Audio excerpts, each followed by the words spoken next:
नमस्कार, जय हिंद दोस्तों। सम्राट आईएएस सम्राट एजुकेशन वर्ल्ड पे आपका स्वागत है। इस वीडियो में हम बात करेंगे 11 जून के करंट अफेयर्स के बारे में, जिसमें द हिंदू, इंडियन एक्सप्रेस और पीआईबी के सोर्सेज का हम यूज़ करते हैं और आपको एक पीडीएफ बना के वीडियो प्रोवाइड कराई जाती है। तो यहाँ पर सबसे पहली न्यूज़ है आर्टेमिस मिशन के बारे में, जो कि द हिंदू की भी न्यूज़ है, साथ में इंडियन एक्सप्रेस में भी छपी थी। तो आर्टेमिस 3 मिशन के लिए जो अंतरिक्ष यात्री हैं उनकी घोषणा हो गई, उनके नामों की घोषणा हो गई। तो ये आर्टेमिस मिशन 3 है क्या? एक्चुअली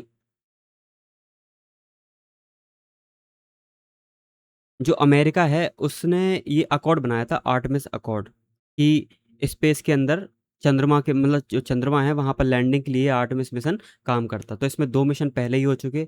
एक मिशन जो है चंद्रमा का चक्कर लगा के अप्रैल में ही 10 दिन का था, अभी जो अप्रैल हुआ अपना 2026 का, उसी में आपका ये आर्टेमिस 2 मिशन पूरा हो गया। और आर्टेमिस 3 के लिए जो यात्री हैं उनके नामों की घोषणा अभी हुई, तो ये न्यूज़ में आ गया। ठीक है, तो यहाँ पे वही देखेंगे जो आर्टेमिस 3 मिशन है, अब इसका चाँद से सीधा संपर्क नहीं है, मतलब चाँद पे उतरने का कॉन्सेप्ट नहीं है, बल्कि इसका जो लक्ष्य है वो लोअर अर्थ ऑर्बिट में, जो पृथ्वी की लोअर अर्थ ऑर्बिट में है, वहाँ करीब 2 हफ्ते तक चक्कर लगाएगा। ठीक है, लॉन्चिंग का कॉन्सेप्ट देखेंगे तो 2027 के अंत में बात कर रहे हैं यहाँ पर लॉन्चिंग की। नामों की घोषणा अभी हो गई, तो ये न्यूज़ में आ गया। ठीक है, जो आर्टेमिस 2 मिशन था वो चंद्रमा का चक्कर लगा के आया, चंद्रमा की ऑर्बिट में चक्कर लगा के वापस आ गया। ठीक है, अप्रैल 2026 में।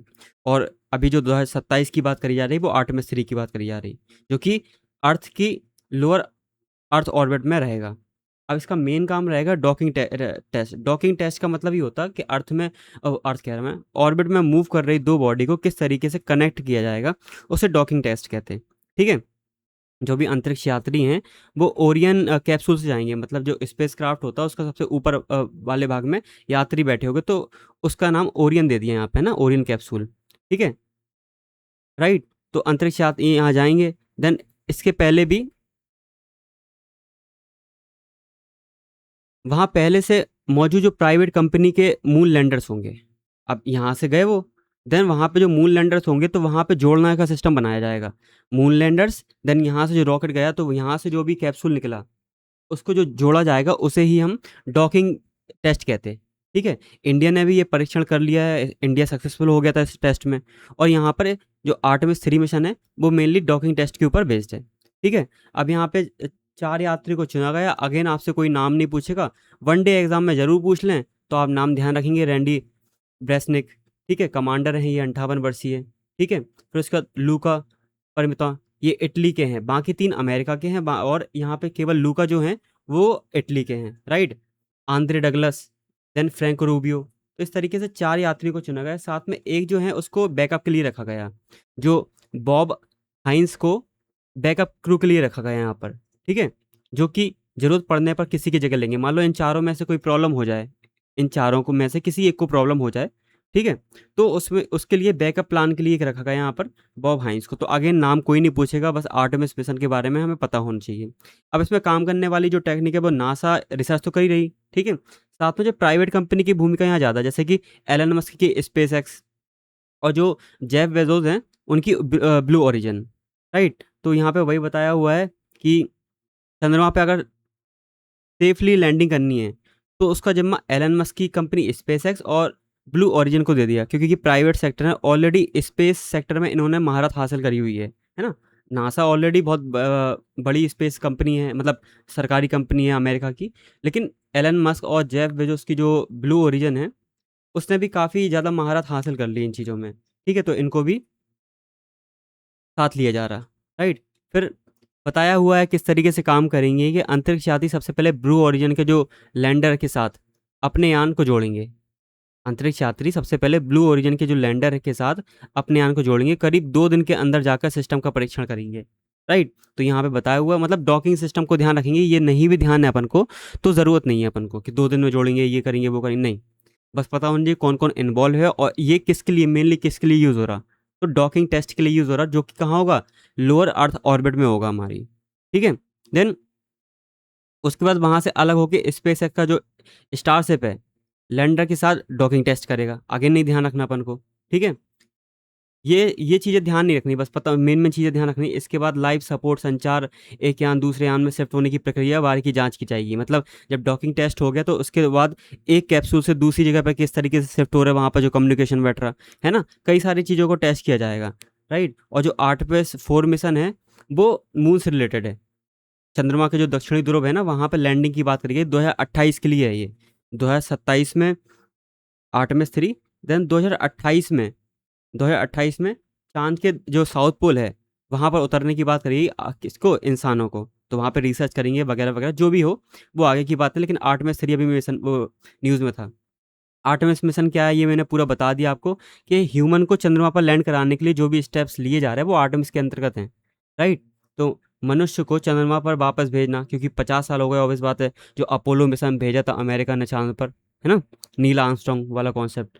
तो इस मिशन का अंतिम लक्ष्य चंद्रमा को, मंगल ग्रह और डीप स्पेस की जो भी आपकी मिशंस हो रहे हैं वहाँ के लॉन्च पैड को बनाने के लिए है, कि भविष्य में हम चंद्रमा पर लॉन्च पैड बनाएंगे। वहीं आपका एक छोटा सा चंद्रमा की जो ऑर्बिट है वहीं पे हम रिसर्च करने के लिए एक स्पेस स्टेशन भी बनाएंगे। तो वही सब यहाँ पे दिया हुआ है। और घटनाक्रम की बात हमने करी थी कि आर्टेमिस 2 अप्रैल में पूरा हो गया, ठीक है, 10 दिन का था। तो ओरियन अंतरिक्ष यानी यहाँ पर गया था, ठीक।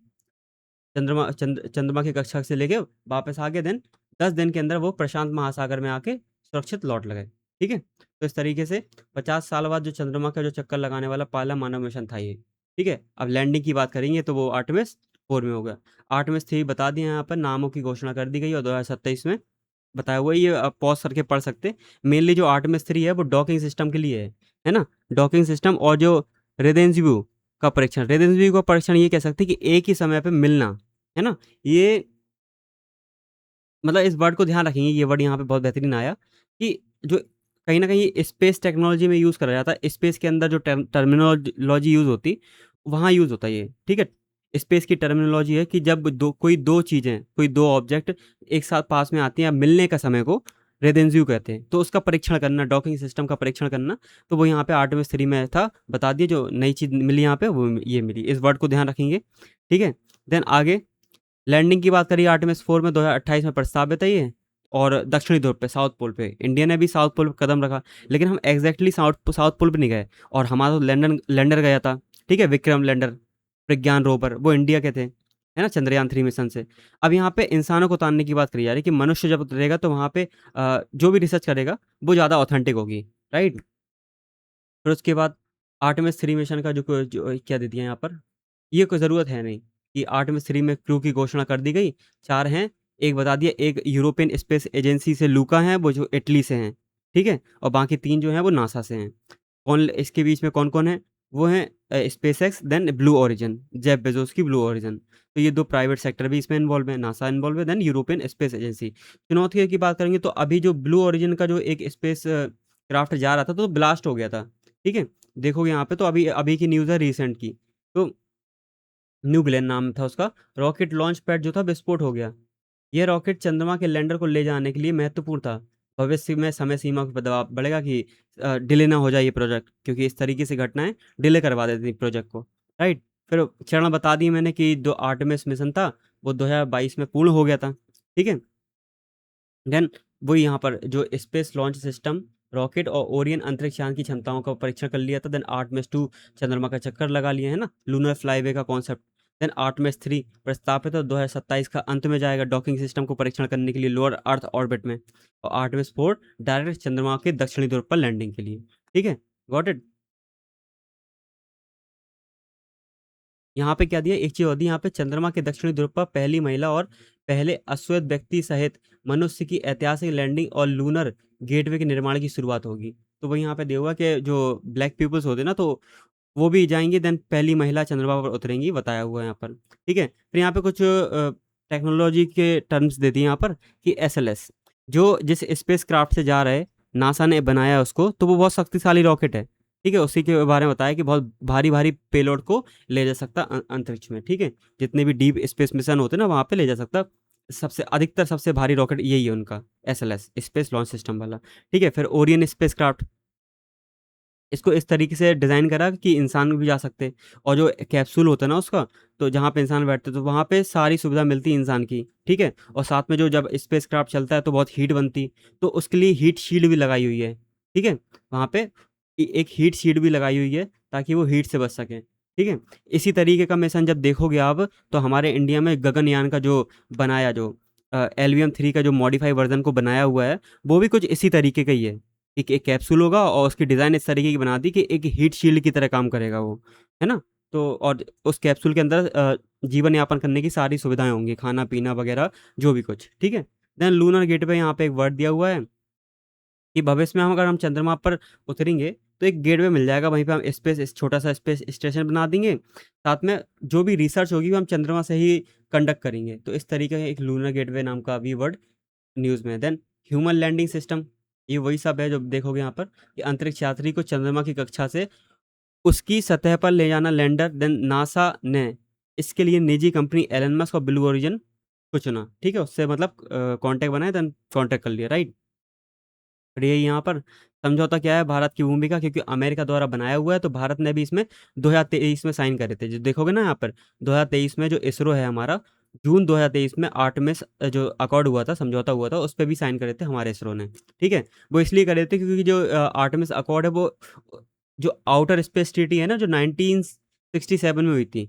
आउटर स्पेस ट्रीटी मतलब कि अंतरिक्ष का यूज़, जो स्पेस है उसका यूज़ शांतिपूर्ण तरीके से हो, ठीक है? एक तरीके से जो भी आप स्पेसक्राफ्ट भेजा तो उसके लिए रिस्पॉन्सिबल भी हो। ऐसा नहीं कि वहाँ पे तुमने रॉकेट भेजा, वहाँ पे मिसाइल लगा दी तुमने, है ना? कुछ ऐसे वेपन्स लगा दिए जो प्रॉब्लम दे रहा दूसरे देश को। तो शांति के लिए यूज़ हो, शांतिपूर्ण तरीके से यूज़ हो, पारदर्शी हो और रिस्पॉन्सिबल हो, ठीक है? तो इसे ही आपका आउटर स्पेस ट्रीटी कहते हैं, तो उस पे बेस्ड है आपका ये, जो आर्टेमिस अकॉर्ड है। तो इस पे 2023 में भारत ने भी साइन करे। सहयोग के क्षेत्र में साथ में आए भारत का इसरो और वहाँ की अमेरिका की नासा। तो यहाँ पे संबंध भी एक तरीके से बूस्ट मिला, जो अमेरिका और इंडिया के संबंध है उसको बूस्ट मिला। साथ में जो गगनयान मिशन हम भेजने वाले हैं, तो उनको जो प्रशिक्षण, जो भी ट्रेनिंग दे रहा है वो रशिया में अभी हो रही, देन अमेरिका का जो नासा है वो भी उनको ट्रेनिंग दे रहा। साथ में सही है। फिर साथ में अभी ध्यान दिया होगा आपने कि शुभांशु जो शुक्ला हैं वो इंटरनेशनल स्पेस स्टेशन में गए थे, ठीक है?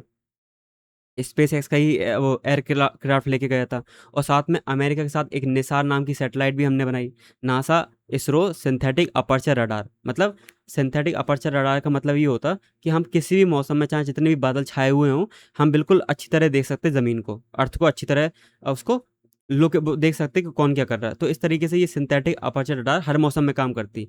तो इसलिए यहाँ पे मतलब अमेरिका और इंडिया का है, इतना ध्यान रखना, और बता दिया मैंने इसका कॉन्सेप्ट क्या है, ठीक है? तो उनके लिए एक मतलब बूस्ट मिला रिलेशन को, राइट? फिर महत्व बता दिए यहाँ पे वैज्ञानिक की, जब उतरेंगे तो पानी की, देन और भी कई सारे खनिजों की खोज करेंगे, ठीक है? जो भी क्रेटर हैं वहाँ पर, तो वहाँ पे जमे हुए पानी के अवशेष मिल सकते हैं, ठीक है?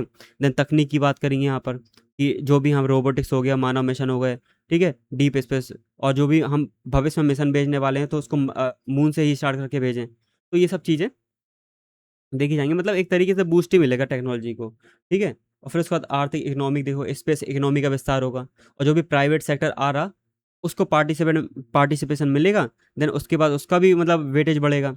तो एक तरीके से मोटिवेशन मिलेगा उन कंट्रीज़ को भी लाइक इंडिया, कि एक प्राइवेट सेक्टर को कितने कितनी हद तक बढ़ाना ज़रूरी है ना? जैसे कि स्पेस एक्स, ब्लू ओरिजिन ये सब बढ़ रहे हैं यहाँ पर, तो उसी तरीके से हर देश अपने अपने यहाँ के प्राइवेट सेक्टर को इन्वॉल्व करना चाहेगा, ठीक है? इन सब चीज़ों में। तो वो यहाँ पे दिया हुआ है। देन हम नेक्स्ट टॉपिक पे चलते हैं। तो नेक्स्ट टॉपिक ऐसा है कि जो साउथ अफ्रीका है, वहाँ पर एक मेंढक की प्रजाति जो है, उसको देखा गया कि वो जो अंडे दे रही है वो पानी के अंदर नहीं, वो बल्कि पेड़ की टहनियों पे दे रही। तो वो यहाँ पे बता हुआ है कि नेस्ट ट्री फ्रॉग, उसका नाम देख लेना, कोई नहीं पूछता, अजीब सा, ठीक है? एक अनूठी प्रजनन और जीवन रक्षा प्रणाली पर आधारित है, ठीक है? ये नीचे दिया होगा यहाँ पे, ये दिया, ये, ठीक है? African foam nest tree frog. तो इस फ्रॉग के बारे में बात करेंगे, एनवायरनमेंट से रिलेटेड है, द हिंदू की खबर है, ठीक है? न्यूज़ खबर यही है कि जो मेंढक है वो इस तरीके का मेंढक है कि एक तरीके से जो बादल होते हैं ना, उस तरीके का पेड़ की टहनियों पे अपने एक घोंसला बनाता और उसमें अंडे देता, ठीक है? और यहाँ पे जो मादा है, वो एक मादा होती है और कई सारे यहाँ पे वो जो नर होते हैं। देन वहाँ पे जो भी प्रजनन की प्रोसेस होती होगी वहाँ पे, ठीक है? फिर वहाँ पे अंडे देती। तो वो यहाँ पे बताया हुआ पूरा किस तरीके से जीवन यापन की शैली और सुरक्षा की शैली इन्होंने अपनाई हुई है, ठीक है? ताकि इनको एनवायरनमेंट हो गया, क्लाइमेट चेंज हो गया और जो मछलियाँ हो गई, पक्षी हो गए, उनसे सुरक्षा मिले। तो अध्ययन से ये पाया गया जो मेंढक है ना ये वाले, वो टहनियों पर दे रहे हैं। एक बादल जैसा झाग का घोंसला बना ले रहे हैं, ठीक है? क्लाउड जैसा। और हालाँकि नर और मादा एक साथ मिलके काम करते हैं यहाँ पे। मादा रहती और मादा क्या करती है अपने वो जो है एक लिक्विड रिलीज़ करती, और जो वहाँ पे जितने भी नर होते हैं ना, नर मेंढक, तो वो उसको गूँथते हैं और गूँथ के क्या होता है फेन बनता, फेन, फोम बनता, फेना होता कहते हैं ना, फेन टाइप का कुछ बन जाता, झाग। तो और वो पेड़ पे टहनियों पे वो बना लेते, क्या कहते हैं? घोंसला, राइट? तो इसी तरीके से यहाँ पे जो सामूहिक प्रजनन का जो कॉन्सेप्ट है, वो लागू होता। जो फ़ोम पार्टी कहते हैं इसको, है ना? इसको फ़ोम पार्टी नाम दिया गया। तो कई सारे मेंढक अक्सर एक मादा और कई सारे नर होते, जो एक साथ मिलके बड़ा झागदार घोंसला बनाते। क्लाउडी झागदार हो रहा कैसे कैसे बनता कि जो मादा है, वो एक प्रकार का तरल रिलीज़ करती, लिक्विड रिलीज़ करती, और कई सारे जो नर हैं वो अपने पैरों से उसको मथते हैं, उसको गूँथते हैं, ठीक है? जैसे अंडे फेंटने का कॉन्सेप्ट होता है ना अपन करते जब अंडा बनाते हैं, ऑमलेट बनाते हैं, तो उसी तरीके से। तो एक झाग बनता, अब उसी झाग से वो घोंसला तैयार होता, राइट? अंडे की सुरक्षा की बात करेंगे कि वहाँ पे नमी रहती है बाहरी धूप से, हवा से, तो वो इतना कठोर हो जाता मतलब कि ना उसको धूप लगती, ना हवा लगती, अंदर नमी भी बनी रहती। तो वो जो अंडे हैं, अंडे से जब टेडपोल निकलते हैं और सीधे कहाँ चले जाते? पानी में चले जाते हैं, क्योंकि वो जस्ट पानी के ऊपर ही बनी रहती, मतलब टहनी पे बनी रहती। ऐसी टहनी जो पानी के ऊपर हो, है ना? पेड़ों की टहनियाँ। तो वही बताया यहाँ पर। देन उसके बाद इसके महत्व क्या है? सूखे गर्मी से बचाव, ऑब्वियस बात है। अंदर नमी बनी बनी हुई है तो उनके जो बच्चों हैं, उसको क्या मिलेगी? एक सुरक्षा मिलेगी, ठीक है? गर्मी से और बचाव भी मिलेगा शिकारियों से। ये जो शिकारी आ रहे हैं, जैसे मछली भी खा जाती है इनके अंडों को, ठीक है? पक्षी भी खा जाते हैं, तो उससे एक सुरक्षा मिलेगी, राइट? फिर ऊर्जा की बचत। अब ऊर्जा की बचत ऐसे है कि अगर मादा अकेले काम करेगी ये, तो वो काफ़ी थक जाएगी। तो यहाँ पे जो मथने का काम करते हैं वो सारे जो नर हैं, नर मेंढक हैं, वो करना शुरू कर देते हैं। इससे मादा की ऊर्जा बच जाती है, ठीक है? फिर आनुवांशिक विविधता, ये भी इसका महत्व है, क्योंकि कई सारे नर होते हैं और एक मादा होती। तो वहाँ पे जो भी प्रक्रिया होती है प्रजनन की, संभोग की, तो वहाँ पे जो बच्चे पैदा होते हैं वो क्या होते हैं? जो मेंढक के अंडे पैदा होते हैं, तो उसमें कई सारी आनुवांशिक विविधता पाई जाती, है ना? जो कहीं न कहीं इनके लीनिएज के लिए इम्पोर्टेंट है कि आगे तक काफ़ी हद तक चल पाएँ, ठीक है? तो जीवित रहने की दर जो है वो और बढ़ जाती है और बीमारियों से लड़ने की क्षमता भी यहाँ पे बढ़ जाती है, ठीक है? ये कुछ महत्व थे इसके। देन फैक्ट की बात करेंगे जब यहाँ पर, तो इसके नाम देख लेना यहाँ पे, अफ्रीकन फ़ोम नेस्टी फ्रॉग, और वैज्ञानिक नाम तुमसे कोई पूछेगा नहीं, इसको पढ़ लेना। उभयचर, ऑब्वियस बात है उभयचर है, ठीक है? अब यहाँ पे एक चीज़ और आती कि जो एक वो बनता कि हर उभयचर पानी के अंदर अंडे देता, नहीं, ये कहाँ दे रहा? टहनी पे दे रहा। ये भी ध्यान रखनी है अपन को, ठीक है? फिर उसके बाद स्थान की बात करेंगे, तो जो सब सहारा रीजन है, सब सहारन रीजन है वहाँ पर, ठीक है? जहाँ पे ना ज़्यादा बिल्कुल पेड़ पौधे हों, ना ज़्यादा सूखा पड़ा हो, जैसे दक्षिण अफ्रीका, जिम्बाब्वे, बोत्सवाना, नामीबिया, जो साउथ अफ्रीकन कंट्री है ना, वह उसकी बात करी गई, अफ्रीकन कॉन्टिनेंट का सदर्न वाला पार्ट। प्राकृतिक आवास की, जो सवाना वाला रीजन है, तो उसके झाड़ियों जंगल वाला रीजन है, ठीक है? पानी के स्रोत रहे आसपास, तो वहाँ पे रहना ज़्यादा पसंद करते हैं ये, ठीक है? तो ये बता दिया मैंने, और क्वेश्चन पूछ सकते हो, ऑब्वियस बात है, न्यूज़ में है ये, और काफ़ी यूनिक चीज़ है इसलिए, है ना? अधिकतर लोग छोड़ेंगे इसको या तो पढ़ेंगे ही नहीं, लेकिन यूनिक चीज़ है ये, तो ये भी ध्यान रखनी है अपन को। फिर साथ में विशेषताओं के बारे में बताया हो कि जो मेंढक है, मेंढक में कठोर और शुष्क जलवायु के लिए जीवित रहने के लिए एक अडेप्टेशन पैदा हो जाता। मतलब उस जो भी जलवायु है उसमें रहने के लिए अडेप्टेशन पैदा हो जाता है, ये विशेषता है। देखिए जल का संरक्षण, अब जो अडेप्टेशन जो पैदा हो रहा, उसमें ऐसी क्या कर रहा है मेंढक? तो उत्सर्जन के लिए यूरिया उत्सर्जित नहीं करते ये, बल्कि यूरिक एसिड उत्सर्जित करते हैं, जिससे पानी का उत्सर्जन यहाँ पे बच जाता, ठीक है? यहाँ पे पानी की भारी बचत करते, क्योंकि गर्मी ज़्यादा है, तो पानी को बचाना है, ठीक है? तो जल जल का संरक्षण करते, जो भी अडेप्टेशन कर रहे हैं उसमें ये वाली प्रोसेस यूरिक एसिड निकालते। तो अभी ये भी ध्यान रखना, जो भी एम्फीबियंस होते हैं वो यूरिया के साथ साथ क्या यूरिक एसिड भी निकालते हैं, ये भी ध्यान रखना। देन तापमान नियंत्रण, गर्मी अधिक है तो अपनी त्वचा का जो रंग है सफ़ेद या हल्का कर लेते, जिससे परावर्तित हो जाए और शरीर ठंडा रहे, ठीक है? गर्मियों में डार्क चीज़ पे ज़्यादा एब्सॉर्ब करती है एनर्जी, ठीक है? तो इसलिए अपना रंग को हल्का या सफ़ेद कर लेते हैं। त्वचा में जो पानी है, मतलब जो पसीना निकल रहा है उनको, तो वो कम निकले, उनका पानी त्वचा से कम निकले, तो उसके लिए अपने आप को सिकुड़ के बैठ आते वो, ठीक है? कि हवा के संपर्क में नहीं आए, देन पानी कम निकलेगा। राइट। तो यहाँ पे कुछ यहाँ पे अडेप्टेशन की प्रोसेस है, वही बताया हुआ है। और यहाँ पे जो भी यूनिक है उनकी ब्रीडिंग सिस्टम है कि एक वहाँ पे जो फोम पार्टी कर रहे हैं, देन सामूहिक झाग बना रहे हैं, एक ही वहाँ पर मादा है, कई सारे नर हैं यहाँ पर, पॉलीएंट्री का कॉन्सेप्ट चल रहा। ठीक है, तो वही यहाँ पे बताया हुआ है, जेनेटिक डाइवर्सिटी यहाँ पे बढ़ जाती है ना पॉलीएंट्री में, और घोंसले का स्थान किस तरीके से बना, तो ये यूनिक चीज़ें हैं। और जो टेडपोल हैं वहाँ से निकल के सीधे पानी में गिर जाते हैं। ठीक, तो ये सब यहाँ पे यूनिक सिस्टम था यहाँ पे इनकी ब्रीडिंग का। फिर उसके बाद संरक्षण स्टेटस की तो लीस्ट कंसर्न में आते हैं ये। ठीक है, इनकी आबादी काफ़ी ठीक है। इन खतरे की बात करेंगे तो क्लाइमेट चेंज से खतरा है ना, पानी का स्रोत अगर सूख गया तो वहाँ पे फिर खतरा हो जाएगा। तो वो सब चीज़ें यूपीएससी ट्रिक यहाँ पे वही बता दिया मैंने कि जो मेंढक हैं वो अंडे अंडे देते, या ओबेचर केवल यूरिया का उत्सर्जन नहीं करते बल्कि क्या अपवाद के रूप में इसको ध्यान रखोगे, तो ये पेड़ पे अंडे दे रहा है, ठीक है, इस मेंढक को, राइट। फिर आगे देखेंगे हमारा जो नेक्स्ट टॉपिक है वो है फर्टिलाइज़र इन इंडिया। अब ये क्या है, 2-3 ऐसे आर्टिकल्स थे, कई टाइम से न्यूज़ में थे। एक आंध्र प्रदेश का जो कॉन्सेप्ट था, ठीक है? वहाँ पे लाइसेंस रद्द कर दिया फर्टिलाइज़र के जो भी कंपनी है ना उनका। फिर उसके बाद ऐसे कई सारे टॉपिक द हिंदू में भी थे, इंडियन एक्सप्रेस में भी थे, इसलिए ये न्यूज़ में आ गया। तो मैंने क्या करा, मैंने केवल एक टॉपिक को सर्च करा और उसमें कई सारी चीज़ों को मैंने खोजा। फर्टिलाइज़र इन इंडिया, ये पूरा का पूरा टॉपिक है। मतलब एक हम कह सकते हैं कि जीएस पेपर 3 भी, इकोनॉमी के पर्सपेक्टिव से भी और ज्योग्राफी के मतलब उसके पर्सपेक्टिव से भी हम ले सकते हैं, ज्योग्राफी के भी। ठीक है, तो जीएस 1 में भी काम में आएगा, देन जीएस 3 में भी काम में आएगा। तो फर्टिलाइज़र इन इंडिया एक पूरा का पूरा चैप्टर ही हो जाता।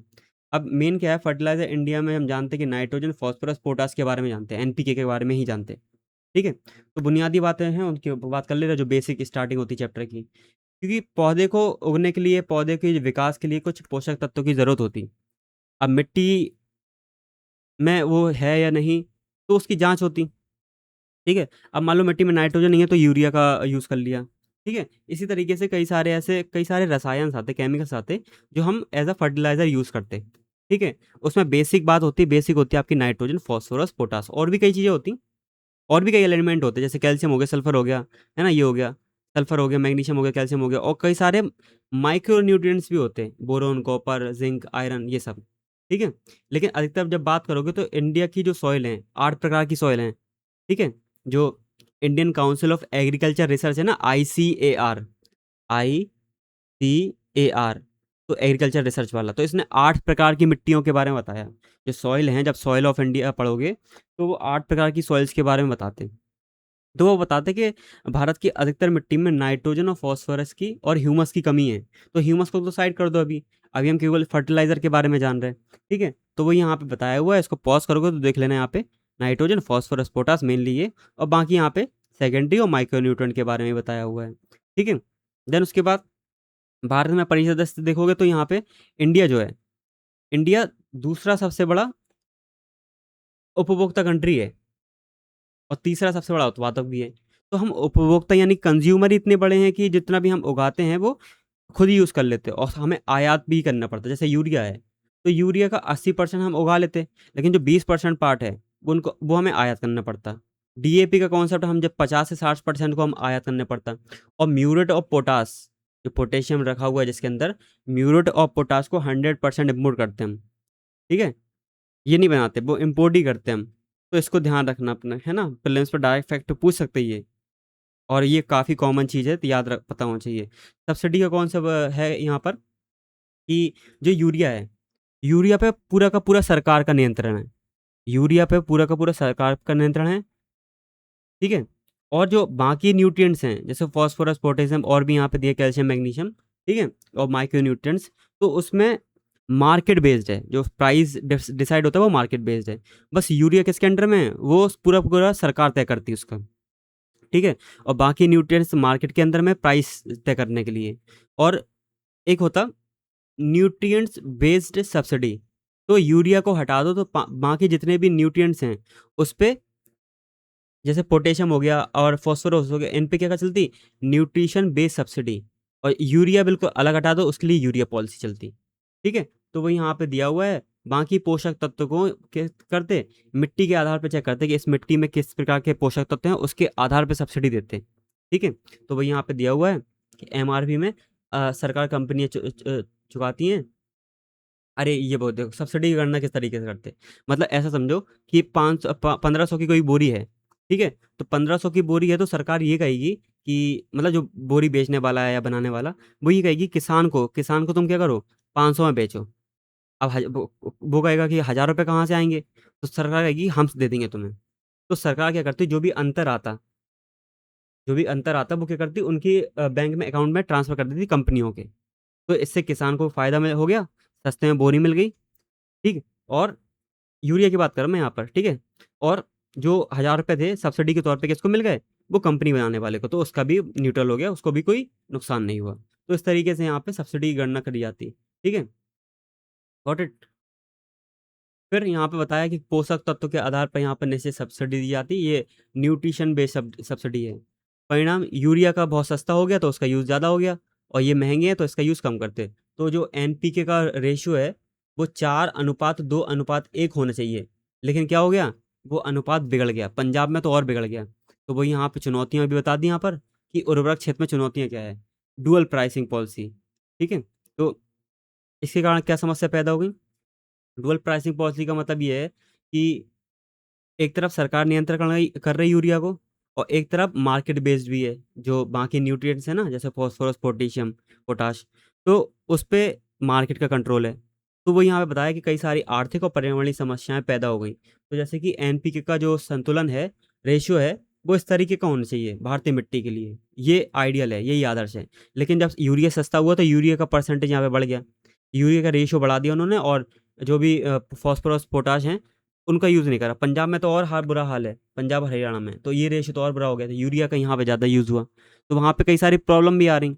वहाँ की जो मिट्टी देखोगे, वहाँ पर रेह कलर कलर की समस्या है, रेह कलर की समस्या है, ठीक है? सिंचाई ज़्यादा करते वो, और फर्टिलाइज़र ज़्यादा यूज़ कर रहे, तो वो वहाँ पे वहाँ की मिट्टी बर्बाद हो रही है उस तरीके से, ठीक है? फिर भारी राजकोषीय बोझ।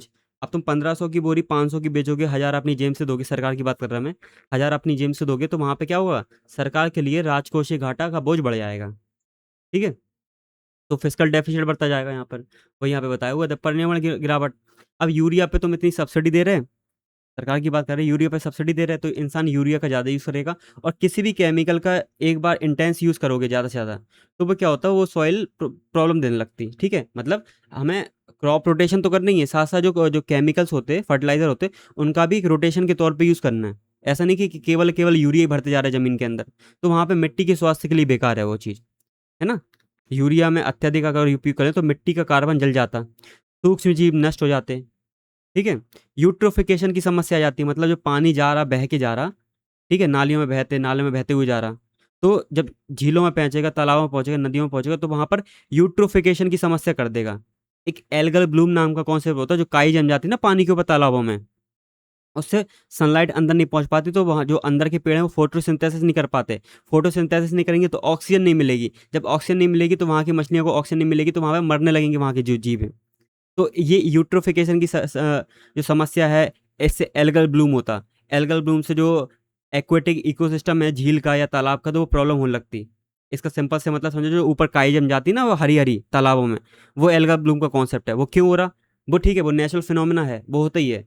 लेकिन जो हम यहाँ पे यूरिया या जो भी केमिकल यूज़ कर रहे हैं फर्टिलाइजर का, इतना ज़्यादा यूज़ कर रहे हैं कि वो यूट्रोफिकेशन की जो प्रोसेस है, वो क्या हो रही, वो टाइम से पहले ही हो जा रही, तो वो नुकसान दे रही झीलों और तालाबों को, राइट? तो वो यहाँ पे बताया हुआ है कि ये यूट्रोफिकेशन की समस्या हो जाएगी, एल्गल ब्लूम पनपने लगेंगे, तो जो जलीय जीव है वो मरने लगेंगे। क्यों, अंदर सनलाइट पहुँच नहीं पाएगी, तो अंदर के पेड़ पर जो पौधे जो हैं वो फोटोसिंथेसिस नहीं कर पाएंगे, तो ऑक्सीजन नहीं दे पाएंगे, ऑक्सीजन नहीं घुल पाएगी पानी के अंदर, तो क्या होगा, वहाँ के जीवों को ऑक्सीजन नहीं मिलेगी और वो मर जाएंगे, ठीक है? Got it. ऐसे ही कभी-कभी देखा होगा आपने कि तालाब की जो मछलियाँ हैं, वो मरने लगीं, तो उसका मेन रीज़न हो सकता है एल्गल ब्लूम, ठीक है? कुछ केमिकल पानी के अंदर ज़्यादा बढ़ गए, तो उससे एल्गल ब्लूम हुआ, देन जलीय जीव मरने लगे। फिर ग्रीन हाउस गैस का उत्सर्जन, जो नाइट्रोजन है, अब यूरिया डाल रहा है तो वहाँ से N2O, नाइट्रस ऑक्साइड छोड़ता वो, मतलब इसकी एक प्रोसेस होती जिसको कहते हैं नाइट्रोजन साइकिल। बस इतना ध्यान रखोगे, नाइट्रोजन हमने यूरिया डाला तो वहाँ से N2O निकलती, नाइट्रोजन के ऑक्साइड्स निकलते, उसमें N2O भी रहती, जो CO2 से 300 गुना अधिक शक्तिशाली ग्रीन हाउस गैस है। तो एक ग्रीन हाउस गैस का भी कॉन्सेप्ट बनता, ठीक है? तस्करी और कालाबाजारी का कॉन्सेप्ट कि अगर यूरिया सस्ता है तो उसको क्या सस्ता यूरिया कहाँ से मिल रहा अपन को, नेपाल बांग्लादेश की तस्करी हो रही, तो उसका एग्रीकल्चर में यूज़ तो हो ही रहा, साथ साथ अलग अलग उद्योग में भी यूज़ हो रहा है ना। जैसे यूरिया ऐसा सुनते हैं कि जो दूध होता है ना, उसको बनाने में भी यूरिया का यूज़ करते, यही फर्टिलाइजर का यूज़ करते। ठीक है, तो प्लाईवुड हो गया, विस्फोटक हो गया, इनमें भी अवैध रूप से यूज़ हो रही। ठीक है, कालाबाजारी हो रही, तस्करी हो रही, तो ये सब चुनौतियां हैं किसकी, सस्ते जो भी मिल रहा है अपन को यूरिया वगैरह। तो इसी तरीके से यहाँ पे लिखा हुआ है, इसको पढ़ सकते हैं कि क्या क्या चुनौतियां हैं उर्वरक क्षेत्र में। राइट। फिर कुछ सुधार जो सरकार लेके आई, अब इतनी चुनौतियां तो सरकार भी तो कुछ कर रही होगी बैठी बैठी, तो नीम कोटेड यूरिया, ताकि उसका कोई और चीज़ में यूज़ ना हो पाए, केवल और केवल किस लिए यूज़ हो, केवल और केवल एग्रीकल्चर सेक्टर में इसका यूज़ हो। और साथ में नीम कोटेड यूरिया क्या होता है, धीरे धीरे घुलती पानी में, मिट्टी में धीरे धीरे घुलती, तो वो जो नाइट्रोजन है वो धीरे धीरे रिलीज होता, मतलब नाइट्रोजन के जो भी कंपाउंड हैं वो धीरे धीरे रिलीज होते हो, मतलब पेड़ को धीरे धीरे मिलेंगे तो ज़्यादा टाइम तक टिके रहेंगे वो। ठीक है, और इससे क्या होगा, फसल को ज़्यादा लाभ होता। राइट। और उसका अवैध तरीके से यूज़ नहीं कर पाएंगे, मतलब किसी और सेक्टर में यूज़ नहीं होगी, और नीम कोटेड यूरिया केवल कहाँ यूज़ होगी, वो एग्रीकल्चर सेक्टर में ही यूज़ होगी। राइट।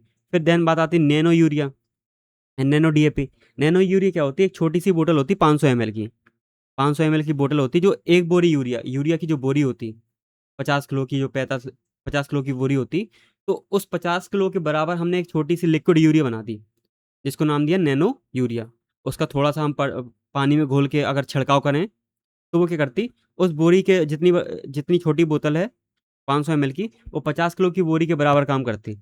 तो यही यहाँ पे कॉन्सेप्ट दिया, ये अच्छी चीज़ है। ठीक है, इससे क्या होगा, पैसे की भी बचत होगी। ठीक है, सब्सिडी का भी कॉन्सेप्ट ठीक रहेगा, राजकोषीय घाटा भी ठीक रहेगा, और साथ में इसका एक हम कह सकते हैं कि एक रेशियो में इसका यूज़ होगा ठीक तरीके से, जितना उस पेड़ को ज़रूरत है, पौधे को ज़रूरत है, उस फसल को ज़रूरत है, उतना ही मिलेगा।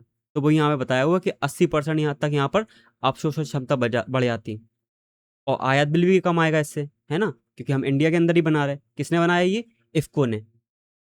ठीक है। राइट। तो तरल यूरिया है। फिर पीएम प्रणाम, जो एक योजना है, ये कह रही है कि रासायनिक उर्वरकों का यूज़ कम करने की बात करती है, कि ज़्यादा हो जितना ज़्यादा हो सके ऑर्गेनिक खेती पे काम करो, जिससे जो राज्य की सब्सिडी है वो बचेगी। ठीक है, तो सरकार ये कह रही है कि 50% भाई तुम्हें अनुदान के रूप में दे देंगे, मतलब जो राज्य की सब्सिडी का पैसा बचाएंगे, वो सरकार उसको 50% अनुदान के रूप में दे देगी। तो ये अनुदान तो ध्यान नहीं रखना, बस ध्यान रखना कि पीएम प्रणाम जो योजना है वो किसके लिए है। ठीक है, पीएम प्रणाम योजना रासायनिक उर्वरक को कम करने के लिए और ऑर्गेनिक खेती के को प्रोत्साहित करने के लिए है। साथ में यूरिया गोल्ड, अभी यूरिया पे नीम की कोटिंग कर रहे थे, अब सल्फर की कोटिंग कर रहे हैं, क्योंकि क्या है, मिट्टी में और पेड़ पौधों को जो भी हैं फसल को सल्फर की भी कमी है, तो उसको पूरा करने के लिए हमने सल्फर की कोटिंग कर दी। ठीक है, ये और अच्छी तरह घुलता, मतलब नीम कोटेड यूरिया टाइम ज़्यादा लेता, ये और ज़्यादा टाइम लेता। जब ज़्यादा टाइम लेगा तो वो ज़्यादा अच्छी तरीके से इफेक्ट दे पाएगा। ठीक है, ज़्यादा अच्छी तरीके से अफेक्ट कर पाएगा। राइट।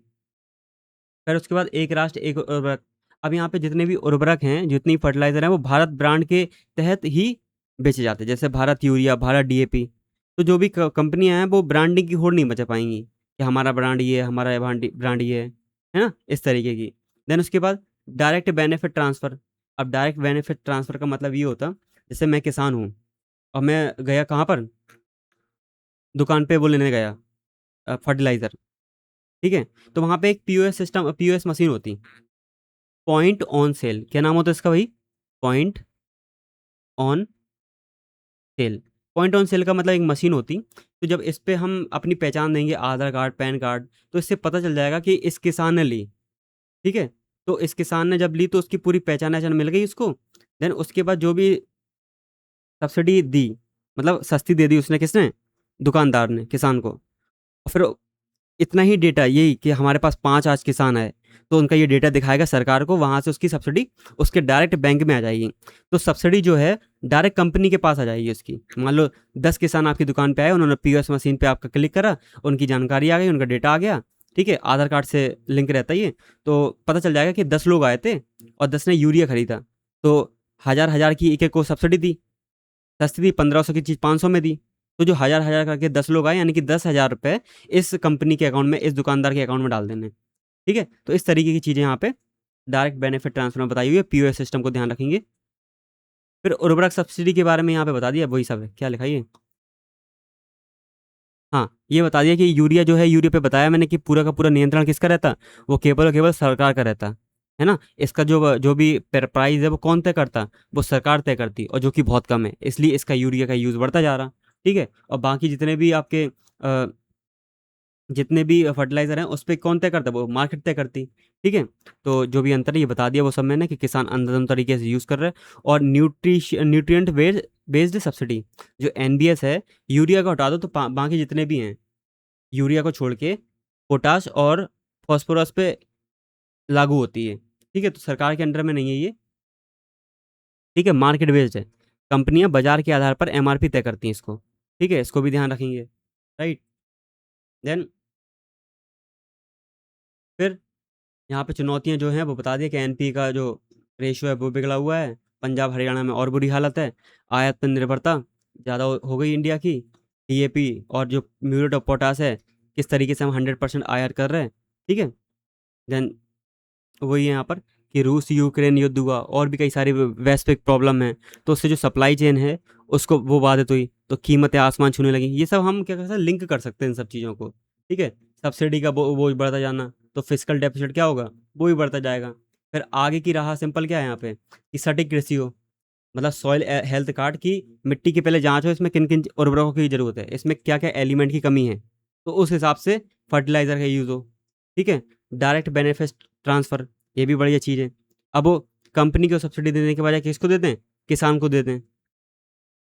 ठीक है, तो उसके बारे में बात करी जाए कि सीधे किसान को देते हैं, हालांकि जो क्या कह रहे हैं यहाँ पर, हाँ वही सब है कि किसान के उसमें डाल दें, तो वो ये ठीक है। अगर पीओएस से भी जा रहे हैं ना, लेकिन वो यूरिया यूरिया खरीदता उस चीज़ पे। ठीक है, क्योंकि वो सस्ता मिलता। तो यहाँ पे ये कह रहे हैं कि किसानों के बैंक अकाउंट में डाल दीजिए। हालांकि वही सब यहाँ पे वही प्रॉब्लम है कि पीओएस सिस्टम से भी पहचान की जा सकती। ठीक है,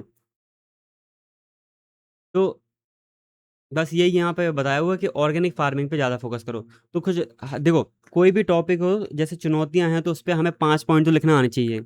अगर आगे की राह है तो उस पे निष्कर्ष लिख रहे हैं, अगर हम किसी भी मेंस के आंसर का, या अगर फर्टिलाइज़र इन इंडिया में बात करें तो उसमें भी हम अगर लिखना चाह रहे हैं निष्कर्ष, तो उसमें भी हमें कम से कम 2 पॉइंट तो लिखने आने चाहिए निष्कर्ष में। और बाकी जितने भी चाहे चुनौतियाँ हों, चाहे लाभ हो, चाहे नुकसान हो, उसमें 5 पॉइंट तो हमें 5-5 डायमेंशंस तो हमें पता होनी चाहिए। ठीक है, गॉट इट। फिर नेक्स्ट बात करेंगे यहाँ पर, अगला टॉपिक है माइथोकैलिप्स क्या है, ये एक एआई है। समझना आप किस तरीके की एआई है। जो भी ये एआई है, मतलब जो अभी देखेंगे इसमें, एक तरीके इस तरीके का हैकर कंपनी बनाया जिसका नाम है एंथ्रोपिक। इसने बनाया कि मतलब कंप्यूटर की कोई भी खामियां हैं, सॉफ्टवेयर की कोई खामी है, या आपके नेटवर्क में प्रॉब्लम है, क्लाउड सिस्टम में प्रॉब्लम है, तो उसको जांच करके उसको है भी कर सकती है ये चीज़। तो वही यहाँ पे बताया हुआ है, द हिंदू की ये न्यूज़ है कि माइथोकैलिप्स नामक एक वैश्विक खतरे को लेके आगाह करा, कि इसके बारे में बताया लेखक ने कि ये खतरा दुनिया के सबसे जो खतरनाक हैकर है एंथ्रोपिक, जो कंपनी है एंथ्रोपिक, उसके आर्टिफिशियल इंटेलिजेंस की बात करी जा रही है। उस आर्टिफिशियल इंटेलिजेंस का नाम क्या है, क्लॉड मिथोस। ठीक है, तो यहाँ पे ये लेखक लेख लिखते कि भारत को अपने जो डिजिटल इंफ्रास्ट्रक्चर है उसमें चेंज करने की ज़रूरत है। ठीक है, अब ये क्या है, ये एक एआई मॉडल है जो एक तरीके से हैकर्स के लिए यूज़ होता। अब हैकिंग में किस तरीके से, दुनिया भर का कोई भी कंप्यूटर सिस्टम है, ओएस है, सॉफ्टवेयर है, ऑपरेटिंग सिस्टम है ना, ऑपरेट ओएस, तो इनकी खामियों को एक बार में जान लेगा, किसी भी सॉफ्टवेयर की खामियों को जान लेगा। तो कहीं ना कहीं इस तरीके से वो हैक भी कर सकता है ना, छिपी खामियों को इंसानों और पुराने जो सिक्योरिटी टूल्स हैं, जो भी पहले के टूल्स हैं, उससे कई गुना तेजी से जान सकता है, ये खोज सकता। ठीक है, तो इसके खतरे को लेके इसी कंपनी ने क्या चलाया, एक प्रोजेक्ट चलाया, प्रोजेक्ट ग्लासफिंग। तो एंथ्रोपिक जो कंपनी है उसने इसको आम लोगों के लिए यूज़ नहीं करा, बस कुछ चुनिंदा ऐसे लोग हैं, संगठन है, उनके लिए यूज़ करा कि वो अपने यहाँ के जो भी सिस्टम है उसकी खामियों को सुधार सकें। तो इसी को लेके जो द हिंदू में जो लेखक हैं उन्होंने लेख लिखा। ठीक है, इसका खतरा क्या है, तो ये कुछ शब्दों से मिलके बना, अगेन कोई नहीं पूछेगा, ध्यान रखना है इसको। ठीक है, इतना शक्तिशाली एआई है कि साइबर हमले, डिजिटल डकैती, इस तरीके की चीज़ों को रैनसमवेयर के हमले किए जा सकते हैं इससे, ठीक है? बैंक खाते को खाली किया जा सकता, राइट? फिर 2 तरह की चीज़ें होती हैं, मैं आगे बताऊँगा आपको। अभी पहले इसमें देखो कि कुछ ही घंटों के अंदर किसी भी देश की क्रिटिकल इंफ्रास्ट्रक्चर जो होता है, जैसे डैम्स हो गए, पावर ग्रिड हो गई, अस्पताल हो गए बड़े-बड़े, बैंकिंग सिस्टम हो गया, है ना? कम्युनिकेशन नेटवर्क हो गया, तो उन सबको ठप किया जा सकता है इससे। क्योंकि जो भी मान लो इन सेक्टर के अंदर मान लो कोई भी खामी होगी, तो उसको पहचानने के लिए जो एआई बना जे मिथोस वाला, क्लॉड मिथोस, तो वो बहुत तेज़ाई से पहचान लेगा, और पहचान लेगा तो उसको रास्ता भी मिल जाएगा अंदर हैक करने के लिए, ठीक है? तो इस तरीके की यहाँ पे चुनौतियाँ बताई जा रही हैं, यहाँ पे चीज़ें, चिंताएँ बताई जा रही हैं, ठीक? फिर भारत के लिए चिंता क्या है? भारत के लिए चिंता जैसे देखेंगे, जो हमारे फ्रंट एंड के डिजिटल इंफ्रास्ट्रक्चर है, जैसे यूपीआई हो गया, आधार लिंक हो गया, अकाउंट अकाउंट एग्रीगेटर हो गया, तो ये सब तो ठीक है, अच्छे लेवल पे हैं। लेकिन जो पीछे बैक एंड में चल रहा है, जैसे बैंकिंग सिस्टम हो गया, सरकारी सिस्टम हो गया, सरकारी सर्वर हो गए, तो ये अभी भी पुराने नेटवर्क का यूज़ करते हैं, है ना? जो कि असुरक्षित है, पुराने हैं, तो इनको आसानी से हैक कर सकते हो। तो वही यहाँ पे बताया हुआ है, जो हमारी कमज़ोर कड़ी है, इसको मजबूत करने की ज़रूरत है, ठीक है? यहाँ पे हमें क्या करना पड़ेगा? एआई के बदले एआई का यूज़ करना पड़ेगा, कि अगर तुम एआई से हैक कर रहे हो, तो यहाँ पे एक तरीके से एआई का यूज़ करना पड़ेगा उसको टैकल करने के लिए। तो यहाँ वही बताया हुआ है कि जो भी हमारी कमज़ोर कड़ी है, एआई संचालित हैकर्स पूरे मजबूत नेटवर्क को भेदने के बजाय भारत के इन सब कमज़ोर नेटवर्क को ही भेदेंगे, जिससे पूरे के पूरा जो सिस्टम है हमारा, वो क्या हो जाएगा? फ़ेल हो जाएगा। कैस्केडिंग इफ़ेक्ट मतलब एक के बाद एक के बाद एक पूरे के पूरे सिस्टम लिंक हैं, तो वो सिस्टम को पूरा ख़त्म कर देगा इस तरीके से, एक के बाद एक के बाद एक, फेलियर आ जाएगा, ठीक है? और बहुत बड़ी डेटा है, मतलब 1.4 बिलियन जनसंख्या का डेटा है हमारे पास, तो राष्ट्र सुरक्षा के लिए, और व्यक्तिगत जो डेटा है, पर्सनल डेटा है, या हमारे पास फाइनेंशियल जानकारी है, बैंकिंग सिस्टम की है, या जो भी हमारे बैंक अकाउंट की, तो उसके लिए भी एक बड़ा खतरा है ये। आगे की राह क्या है? एआई के बदले एआई। इंडिया क्या कर सकता? एआई के बदले एआई, ठीक है? और साथ में जो हमारे लीगेसी सिस्टम है, सरकारी विभाग हैं या पीएसयू हैं, उनके जो पुराने जो नेटवर्क हैं, डिजिटल इंफ्रास्ट्रक्चर है, उसको ठीक करने की ज़रूरत है, उसको अपग्रेड करने की ज़रूरत है। आगे आने वाली असुरक्षाओं को देखते हुए, खतरों को देखते हुए हमें करना पड़ेगा, उसको एडवांस करने की ज़रूरत है। और यहाँ पे एआई के बदले एआई, डिफेंसिव एआई की बात करी जा रही है, कि अगर हैकर्स जो हैं, वो एआई का यूज़ करते हैं, तो हम भी यहाँ पे इस तरीके के एआई बनाएँ, ठीक है? जो स्कैन करे, है ना? फिर उसके बाद स्कैनर की तरह काम करे। साथ में यहाँ पे तीसरा है ज़ीरो ट्रस्ट आर्किटेक्चर, मतलब नेवर ट्रस्ट ऑलवेज़ वेरीफाई, मतलब अगर आप एंटर कर रहे हो, तो हर तरीके से वेरीफाई करो हर बार में। तो किसी भी डिवाइस या यूज़र पर डिफ़ॉल्ट रूप से भरोसा ना करना की नीति, कि नेवर ट्रस्ट ऑलवेज़ वेरीफाई की पूरी तरीके से लागू करो। फिर वैश्विक सहयोग, जैसे एआई की बहुत सारी समिट होती हैं, है ना? अलग-अलग जगह पे समिट होती हैं, जैसे ब्लेचलिस्ट घोषणा पत्र हो गया, और न्यू दिल्ली घोषणा पत्र हो गया। ऐसे दुनिया के अलग-अलग कोनों में एआई की जो चिंताएँ हैं, आर्टिफ़िशियल इंटेलिजेंस या डीप लर्निंग की जो भी चिंताएँ हैं, उसके लिए ग्लोबल कोलैबोरेशन की ज़रूरत है। तो वही यहाँ पे बताया हुआ है, ठीक है? मेंस का यहाँ पे क्वेश्चन दिया हुआ है, कि इसको मतलब जो यहाँ पे बताया हुआ है, उसको अपनी लैंग्वेज में यहाँ पे मेंस की तरह लिखना है।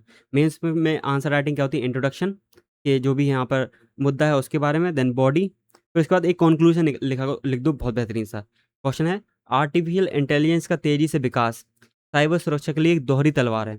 इसको अच्छी तरह यूज़ भी कर सकते हैं, और इसका नुकसान भी है, जैसा कि हमने ऊपर देखा, है ना? हैकर्स के लिए बहुत आसान रहेगा भेदना। फिर चर्चा में रहे क्लॉड मिथोस, जो हमने ऊपर बात करी, के संदर्भ में भारत के डीपीआई, डिजिटल पब्लिक इंफ्रास्ट्रक्चर के समक्ष जो भी चुनौतियां और सुरक्षित करने की आवश्यक रणनीति को चर्चा कीजिए। 250 शब्दों में लिखना है इसको, और जो भी हमने यहाँ पे मुद्दे को डिस्कस करा, वही यहाँ पे पॉइंट बना के लिखना। अभी इतनी सारी लैंग्वेज का यूज़ नहीं करनी, 250 शब्दों में लिखना, ठीक है? तो बढ़िया सा लिख सकते हैं इसको, आंसर को, ठीक है? प्रैक्टिस करिए आप। देन नेक्स्ट टॉपिक आता है हमारा अर्ली हार्वेस्ट। अर्ली हार्वेस्ट क्या है? कि देखो, ये जो अर्ली हार्वेस्ट का मुद्दा ये है, इसको समझो पहले। है तो इंडिया चाइना के बीच में जो न्यूज़ में है ये। अर्ली हार्वेस्ट का कॉन्सेप्ट ये है कि मान लो कोई चीज़, दो मुद्दे हैं। अब 2 मुद्दे में से एक मुद्दा आसान है सुलझाना, एक मुद्दा हार्ड है। तो हम क्या करेंगे, अपने रिलेशन को ठीक करने के लिए उस मुद्दे को जल्दी सुलझाएँगे जो आसान है, और जो कठिन वाला मुद्दा है, जो ज़्यादा कॉम्प्लेक्स है, उसको थोड़ा डिले करेंगे। तो यहाँ पे ये जो अर्ली हार्वेस्ट का कॉन्सेप्ट है, ये चाइना की तरफ से इंट्रोड्यूस करा गया। आपको मालूम है कि 2020 में गलवान का इंसिडेंट हुआ था, 2017 में डोकलाम का इंसिडेंट हुआ था। तो इंडिया चाइना को जब देखोगे ना, तो कुछ इस तरीके से बनाते हो, ये इंडिया मान लो इस तरीके। तो इंडिया का ये अरुणाचल वाला एरिया, ये सेंटर वाला एरिया, ये आपका अक्साई चीन वाला एरिया। तो इंडिया चाइना का जो बॉर्डर है उसको 3 पार्ट में बाँटते हैं। हमारे 3 जगह डिस्प्यूट हैं, ईस्टर्न सेक्टर पे, मिडल सेक्टर पे और वेस्टर्न सेक्टर पे। ईस्टर्न सेक्टर जो अरुणाचल प्रदेश वाला क्षेत्र है और अक्साई चीन वाला क्षेत्र है, यहाँ पर ज़्यादा कॉम्प्लेक्स है। जो भी हमारे मुद्दे हैं, जो भी विवाद है, वो ज़्यादा कॉम्प्लेक्स है। लेकिन जो सेंट्रल सेक्टर वाला है, यहाँ पे जो मुद्दे काफ़ी आसान हैं। तो चाइना की तरफ से यही प्रपोज़ करा गया है कि अर्ली हार्वेस्ट वाला कॉन्सेप्ट, कि जो सेंट्रल सेक्टर है, यहाँ के जो मुद्दे हैं, उसको सुलझा लें अपन। तो इंडिया ने इसको नकार दिया। अब इंडिया ने क्यों नकारा, उसको हम देखते हैं यहाँ पे, ठीक है? तो जो भी यहाँ पर न्यूज़ में है कि 2020 में गलवान वैली का इंसिडेंट हुआ, भारत चीन के जो भी रिलेशन हैं वो खराब हो गए। अभी इनको कूटनीतिक तरीके से डिप्लोमेटिक लेवल पे ठीक करने की बात करी जा रही है, ठीक है? जैसे कि हमारे जो प्राइम मिनिस्टर है वो समिट में गए थे चाइना, एससीओ की समिट में, ठीक है? तो उस तरीके से कई सारे रिलेशन को सुधारने की बात करी जा रही। तो चीन की तरफ से एक ऑफर आया, एक प्रपोजल आया कि हम अर्ली हार्वेस्ट का कॉन्सेप्ट क्यों ना अपना लें, है ना? जो सिक्किम वाला क्षेत्र है, सेंट्रल सेक्टर वाला, उस पे मुद्दे को सुलझा लें, क्योंकि वो आसान है। लेकिन यहाँ पे इंडिया ने मना कर दिया। क्यों? लेखक ने तर्क दिया, मतलब इंडिया ने मना नहीं, इंडिया को मना करना चाहिए, ठीक है? कि चीन का जो ऐसे कूटनीतिक फसल की तरह काटना चाहता, चीन जो है एक इस तरीके से काटना चाहता और वर्ल्ड को इस तरीके से दिखाना चाहता कि देखो हमने बैठ के, इंडिया इतना बड़ा कंट्री और हम इतनी बड़ी कंट्री, बैठ के हमने मुद्दे को सुलझा दिया। तो वो कहीं ना कहीं चाइना की एक बढ़त होगी, चाइना एज लेना चाहता वहाँ पर, ठीक है? तो उसकी कीमत भारत को चुकाने के लिए ये रणनीतिक भूल हो सकती। तो इसलिए यहाँ पर इंडिया को रोकने की बात करी। चाइना का ऑफर है, इंडिया ठुकरा है, ऐसा लेखक कहते हैं यहाँ पर। अर्ली हार्वेस्ट बता दिया यहाँ पे कि चीन की तरफ से प्रपोज किया हुआ है, ठीक है? जो भी आसान मुद्दे हैं उनको पहले सुलझा लिया जाए, और जो कठिन मुद्दे हैं, कॉम्प्लेक्स मुद्दे हैं, उनको छोड़ दिया जाए, उनको बात बात के लिए रखा जाए, ठीक है? तो चीन चाहता है यहाँ पे कि भारत चीन का जो बीच का सेक्टर है, सेंट्रल वाला, उसमें जो सिक्किम वाला सेक्टर है, डोकलाम वाले रीजन का, तो वहाँ के मुद्दों को औपचारिक तरीके से सुलझा लिया जाए, ठीक है? उस पर समझौता कर लिया जाए, ठीक है?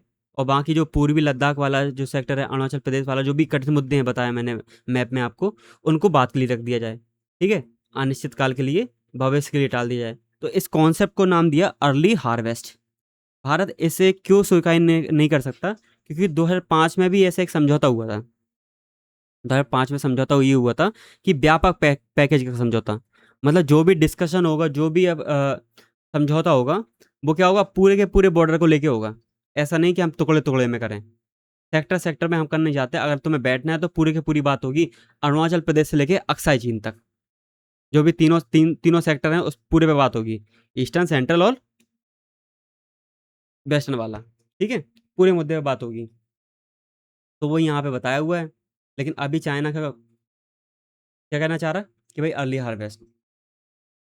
तो इस तरीके से चाइना को फ़ायदा होगा। कैसे? कि अगर मान लो उसने करवा दिया ये, तो एक वर्ल्ड लेवल पे वो बताएगा कि किस तरीके से कूटनीति जीत हुई हमारी। मतलब हम लोग ने बैठ के शांति से, है ना? शांतिपूर्ण तरीके से समझौता कर लिया, और फिर बाद में वो अपनी असलियत दिखाएगा, जो लद्दाख वाले रीजन में और अरुणाचल प्रदेश वाले रीजन में।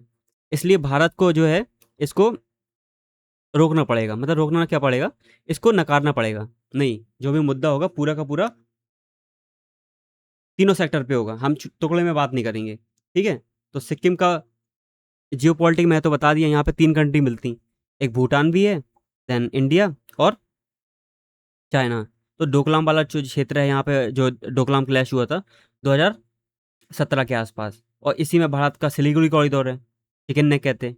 तो बांग्लादेश भी यहाँ से कहता है कि हम चिकन नेक कब्जा कर लेंगे, ऊपर से चाइना का बीटर है। तो इस तरीके से वो हमारे लिए बहुत स्ट्रेटेजिक पॉइंट है, तो उस पे हम समझौता नहीं कर सकते, है ना?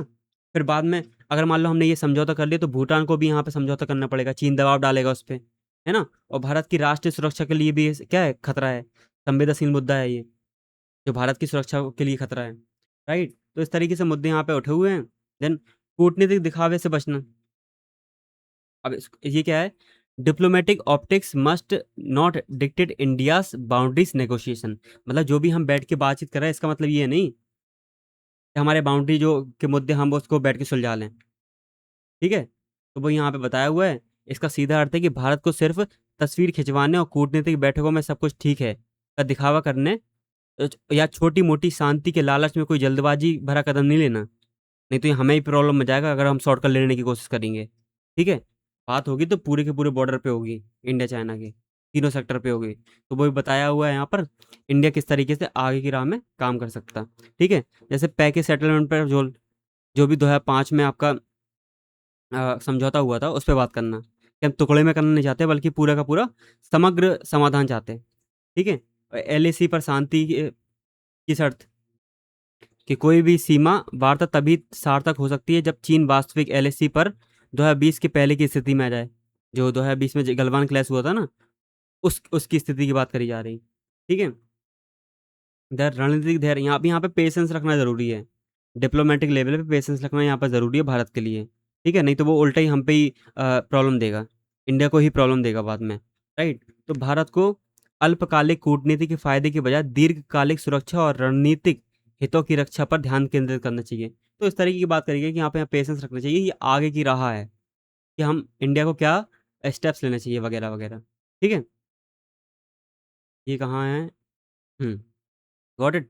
फिर हमारे पास नेक्स्ट पॉइंट आता जो अभी लेटेस्ट न्यूज़ में है कि जो पाकिस्तान, ठीक है, ऊपर जो चाइना वाला कॉन्सेप्ट बहुत अर्ली हार्वेस्ट का बहुत मेन कॉन्सेप्ट है, मतलब हम कह सकते हैं इंटरनेशनल लेवल पे भी, और एनर्जी सिक्योरिटी कह रहा मैं, इंटरनल सिक्योरिटी के लिए जो बॉर्डर वाले डिस्ट्रीब्यूटर उसके लिए भी, साथ में जो इंटरनेशनल रिलेशन होते हैं, जियो पॉलिटिक्स होती है उसके लिए भी। राइट, तो GS2 के लिए भी हम यूज़ कर सकते, देन GS3 में भी यूज़ कर सकते इसको। ठीक है, तो हम देखते हैं नेक्स्ट टॉपिक जो अभी न्यूज़ में है, पाकिस्तान का जो हमारा कश्मीर है जो कब्जाया हुआ है पाकिस्तान का, पाकिस्तान ऑक्यूपाइड जम्मू कश्मीर, POK या POJK। तो उसमें एक विद्रोह हुआ, उसमें जो पाकिस्तान की आर्मी है, वहाँ के रेंजर्स हैं, उन्होंने गोलीबारी कर दी। ठीक है, उस विद्रोह को दबाने की कोशिश करी तो वहाँ पे विद्रोह और भड़क गया। तो उसी के बारे में यहाँ बताया हुआ है, इसमें इंडिया किस तरीके से फ़ायदा हो सकता है, इंडिया के लिए क्या है यहाँ पर, तो वो यहाँ पर तो चर्चा में क्यों है। द हिंदू की न्यूज़ है, अगेन इंडियन एक्सप्रेस की भी ये न्यूज़ है। ठीक है, ये 5 जून को जो पाकिस्तान का जो कब्जे वाला POK है हमारा, है तो इंडिया का लेकिन कब्जे में उनके है। तो रावलकोट वहाँ पे एक जगह है, तो वहाँ पे विरोध प्रदर्शन हुआ। अब वहाँ पे गोलीबारी चली तो एक स्थानीय व्यापारी की मौत हो गई। तो ये क्या हो, जो अशांति फैल गई, अब और भड़क गई चिंगारी। अब ये चिंगारी तो पहले से भी चल रही थी। ठीक है, इसके कारण क्या है, महंगाई ज़्यादा है, और ऑब्वियस बात है वहाँ पे आटे दाल के भाव कितने बढ़े हुए हैं। ठीक है, तो महंगाई ज़्यादा है, साथ में जो भी इकोनॉमिक क्राइसिस है, जैसे बिजली का बिल।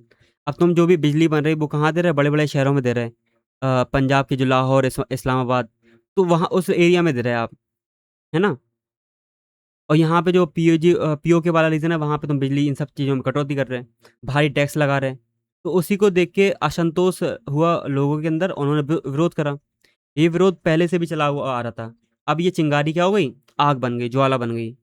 तो एक व्यक्ति यहाँ व्यापारी मर गया वहाँ का, POK का, तो ये चिंगारी और फैल गई। ठीक है, तो वहाँ पे और बुरी हालत हो गई वहाँ पर। तो उसी के बारे में यहाँ पर पूरा न्यूज़ है। तो अत्यधिक महंगाई है, देन बुनियादी संकट आ गए वहाँ पर। ठीक है, वस्तुओं की भारी किल्लत हो रही, कीमतें आसमान छू रही, बिजली के बिल बहुत आ रहे हैं, भारी टैक्स लगाया जा रहा है, बिजली आ रही तो इतनी भी नहीं आ रही, ठीक है, जितना टैक्स लगा रहे हैं आप। फिर संसाधनों का दोहन, और स्थानीय लोगों को उसका फ़ायदा हो नहीं रहा। मतलब जैसे जो भी हाइड्रो पावर प्रोजेक्ट है, वहाँ नीलम झेलम जो नदी है, उसमें जो पन बिजली परियोजना है, उससे जो बिजली बन रही, उसको आप बड़े-बड़े शहरों में पहुँचा रहे हैं, है ना? लाहौर जैसे, इस्लामाबाद जैसे शहरों में पहुँचा रहे हैं, और यहाँ पे कटौती कर रहे हैं। महँगे-महँगे बिल का सामना करना पड़ रहा POK वाले रीज़न में। तो वही एक रीज़न ये भी होगा। साथ में राजनीतिक अधिकारों का अभाव। अब तुम कह रहे हैं कि हम आज़ाद कश्मीर बनाएँगे, लेकिन इनके लिए अधिकार कहाँ हैं? पाकिस्तान की सेना क्या पूरा नियंत्रण करती? इस्लामाबाद पूरा नियंत्रण करता है यहाँ पर, पाकिस्तान की सरकार। तो स्थानीय सरकार के पास कोई भी वास्तविक शक्ति नहीं है। ठीक है? बस जो भी कश्मीर का राग अलापता की का जो इंडिया के अंदर कश्मीर है, उसके अंदर ह्यूमन राइट्स का वायलेशन हो रहा है, UN के अंदर चिल्लाता पाकिस्तान। तो एक तरीके से अब खुद को देखना चाहिए उसको। आज देख लो इंडिया का जो कश्मीर है, वो किस तरीके से डेवलप हो रहा। चाहे चेनाब विरोध हो गया, ठीक है? चाहे वो वंदे भारत ट्रेनें हो गई, और भी कई सारे इंफ्रास्ट्रक्चर प्रोजेक्ट हैं, IIT, IIMs, कई सारे कॉलेजेस हैं। तो किस टूरिज्म हो गया, है ना? तो वो किस तरीके से डेवलप कर रहे हैं हम लोग। और एक तरफ पाकिस्तान के अंदर, पाकिस्तान में जो कब्जे में है पीओके, तो उसका हाल देख लो। वहाँ पे अधिकार नहीं है लोगों को बोलने का, अगर लोग प्रदर्शन करें तो वहाँ पे इस तरीके से गोलीबारी करी जा रही। तो वो यहाँ पे बताया हो कि राजनीतिक अधिकारों का अभाव है, ठीक है। फिर भारी सुरक्षा बल तैनात कर दिए उन्होंने, जो रेंजर्स है वहाँ के, फ्रंटियर कोर के अर्धसैनिक बल वाले, उनको तैनात कर दिया। और जो शांतिपूर्ण प्रदर्शनकारी थे उन पे गिरफ्तारी, जबरन गायब करना, इस तरीके से वहाँ पे गुस्सा फूटा। और आज जो स्थिति देख रहे हैं आप, बिगड़ चुकी है वहाँ पर। मतलब हम कह सकते हैं ये राइट टाइम है पीओके को वापस लेने का, ठीक है। फिर वहाँ पे एक आवामी कमेटी है, मतलब ये चुनाव उनाव में पार्टिसिपेट नहीं करती, बस वहाँ की क्या है, एक कनेक्शन बैठाती है लोकल लेवल पे, राइट। तो स्थानीय संगठन इन प्रदर्शनों का नेतृत्व कर रहे हैं, जो भी ये संगठन है, ठीक है, जो किसी राजनीतिक दल के से नहीं बल्कि सीधे आम जनता, व्यापारियों और वकीलों से जुड़े हुए हैं। तो बताया हुआ है यहाँ पर, ठीक है। नेक्स्ट, इसका राजनीतिक महत्व क्या है, जो जियो पॉलिटिकल महत्व है वो क्या है। हम यूएन में पर्दाफाश कर सकते हैं इसका, कि देखो तुम कहते थे पाकिस्तान राग अलाप लो जम्मू कश्मीर का, कि हम मानव अधिकार का हनन कर रहा भारत, अब तुम क्या कर रहे हैं। तो इस तरीके के मुद्दे हम उठा सकते हैं, है ना। मानव अधिकारों के हनन की बात हम वापस उठा सकते हैं। पाकिस्तान पे हम क्या कर सकते हैं, एक तरीके से प्रहार कर सकते हैं इस चीज़ का, यूएन के अंदर, ठीक है। फिर संवैधानिक कानूनी रुख, मतलब 1994 में क्या हुआ था, संसद ने एक प्रस्ताव पारित करा था कि जो पीओके है और गिलगिट बाल्टिस्तान वाला रीजन है, वो भारत का अभिन्न अंग है, ठीक है। तो इसको अलग नहीं किया जा सकता, वो इंडिया का ही है, ठीक है। तो इसको मुक्त कराने की बात करी गई थी, कि वहाँ के लोग इंडियन हैं, मतलब हमारे हैं, तो वो पूरा एरिया हमारा है। फिर बाद में सी पैक, जो चाइना का और पाकिस्तान का गलियारा है इकोनॉमिक वाला, तो उसका उसका भी विवाद है, कि भाई यहीं से गुजरता, हमारे यहीं से गुजार रहे। साथ में अभी जो मुद्दा उठ रहा, जो भी वहाँ पे प्रदर्शन हो रहा, उससे एक तरीके से जो चीनी परियोजनाएं चल रही, उसकी सुरक्षा को भी बड़ा खतरा है। तो कहीं ना कहीं इंडिया के लिए सही बात है, इंडिया के लिए अच्छी चीज़ है, कि उनके जो प्रोजेक्ट हैं वो डिले हों, जिससे हमें क्या हो, पीओके को वापस लेने में आसानी हो। और देखना, कुछ ही टाइम ऐसा लगेगा, अगर मान लो ये जो मुद्दा है वो ज़्यादा भड़का, वहाँ पे प्रदर्शन ज़्यादा हुए, तो वापस ये अपने हाथ में आएगा बिल्कुल, 100%, ठीक है। फिर आगे की राह वही सब चीज़ें हैं, कि वैश्विक मंच पे उठाना चाहिए इसका मुद्दा भारत को, ठीक है, किस तरीके से वहाँ पे बुरा कर रहा पाकिस्तान। देन सीमा पर जो भी है चौकसी बढ़ा देनी चाहिए, क्योंकि इसी यही टाइम रहता कि उसकी आड़ में इंडिया के अंदर क्या भेज रहा, वो आतंकवादियों को भेज रहा, घुसपैठियों को भेज रहा, ठीक है। तो सीमा जो एलओसी है इंडिया पाकिस्तान के बीच में, वहाँ पर सीज फायर का भी उल्लंघन कर सकता वो, ठीक है, आतंकवादियों को भी घुसा सकता। तो इसमें भारत को सतर्क रहने की ज़रूरत है, ठीक है। देन यही सब है, कि वहाँ पर लोकतांत्रिक प्रक्रिया का कोई मतलब ही नहीं है, जो पाकिस्तान कह रहा है कि यहाँ पर आज़ाद कश्मीर, आज़ाद कश्मीर। तो इसका भी जो प्रदर्शन किया हुआ है, इसको हम मुद्दा उठा सकते हैं, ठीक है। और यहाँ पे एक चीज़ देखनी चाहिए, जो अंतर बताया, इंडिया के अंदर जो कश्मीर है और जो पाकिस्तान के अंदर कश्मीर है, दोनों का डिफरेंस देखना चाहिए। तो ये चीज़ें यूएन में उठानी चाहिए, यही सही टाइम उठाने का, ठीक है। तो ये पूरा का पूरा मुद्दा था द हिंदू इंडियन एक्सप्रेस का, जो मेन में न्यूज़ थी उसको उठा के हमने पूरा डिस्कशन करा। और यूपीएससी के लिए जहाँ तक हो सकता था उसको पूरी डिटेल में हमने डिस्कस कर लिया, ठीक है। तो अभी के लिए इतना ही। जय हिंद, जय भारत।